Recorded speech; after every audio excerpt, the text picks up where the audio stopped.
drain it, and then we can have it for soup. But I was like, no problem, boss. I got this.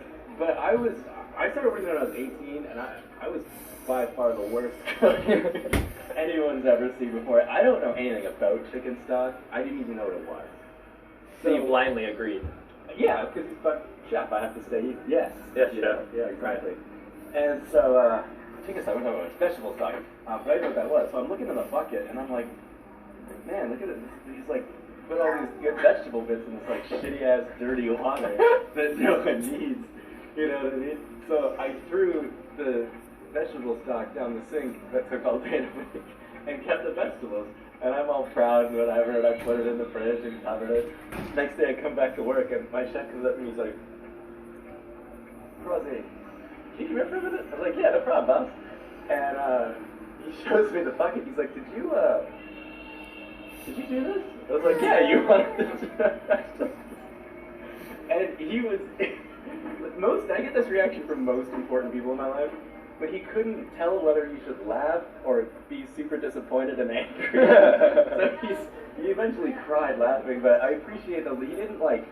He didn't chastise you. He made me know how retarded I am, but that chef actually taught me a lot about life and working in the kitchen. I really appreciate that guy.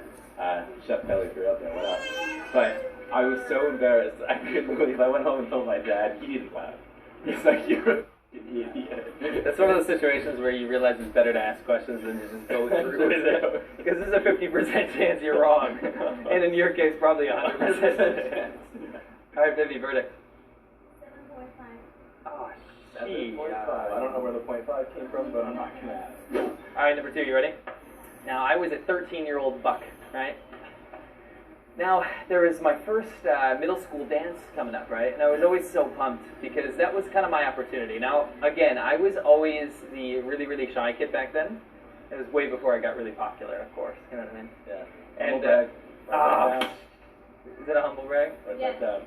Minus 3 points. Anyway, Okay, so I'm a 13-year-old boy, and it's my first school dance, right? So I get out of swim practice, and I'm like, I gotta make an entrance, right?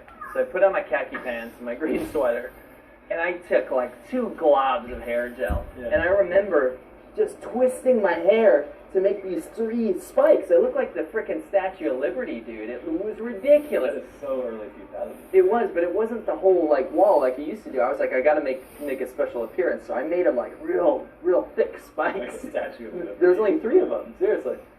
So I'm walking in there like the Statue of Liberty minus the torch, and I remember I'm like, my goal tonight is that I'm gonna get over my crippling shyness, right? So I guarantee I'm gonna dance with a girl tonight, 13-year-old female. And I'm so nervous. I'm just sweating. I'm walking around shaking, you know. I'm like, oh. The slow songs are running out. Night's winding down, and I see one girl that I know will probably dance with me, or at least I thought, right? However, this girl, Charlotte, if you're out there, I'm so sorry, had once overheard me and my friends making fun of her, because, you know, the 13-year-old badass that I was, trying to make fun of girls that hadn't spreaded boobs yet. She was the only girl in the class that didn't have boobs yet, and I called her to my friends. She was flat as a pancake, you know, because I was such a boob expert at that point. She overheard me. So I walked up to her, and I was, like, standing there, like with these 3 spikes on my head, and I'm like, Charlotte, do you want to dance? And she goes, no. And she was alone. Like, I thought she would certainly, you know, want to dance with me. And the perfect song was on. It was Boys to Men, End of the Road. The end of the road. You know, sparkling disco ball on the ceiling. It's before your time. Yeah, I don't know that one. Anyway, so I asked her, and she goes, no. And she actually pushed me, like, here. I actually still feel it right here, Charlotte. And she goes, you make fun of me. Why would I dance with you? And I walked off like clammy hands. I literally looked like a 3-horned, you know, buckhorn deer in the headlights of a disco ball at that point. I was absolutely screwed. And actually it did... Did Charlotte end up getting boobs? I have no idea. I should Facebook her. Maybe get boobs yet, 20 years later. What do you think? 6 out of 10. Ooh, another 6. Oh, but it's... Oh, is that minus with the punishment? Oh, it's minus with the punishment. Okay. No? Only a 3? Yeah. Oh, Jesus. I thought that was pretty bad. Vegetable stock beat that? Yeah. How? So my next one is actually it's a story that involves you. Okay. Actually, this was like a few years ago, and our really good buddy Crackhouse was just beginning to open up his bar. And so we were at his kind of little, I don't know if you have a clip of it somewhere. Yeah, I do. Yeah. A little like shop, little garage. It was the same thing as my my Churchill shop. Yeah. And we wanted to try his beer, so we had to go to this actual bar that he had just got. He was going to host us and everything like that.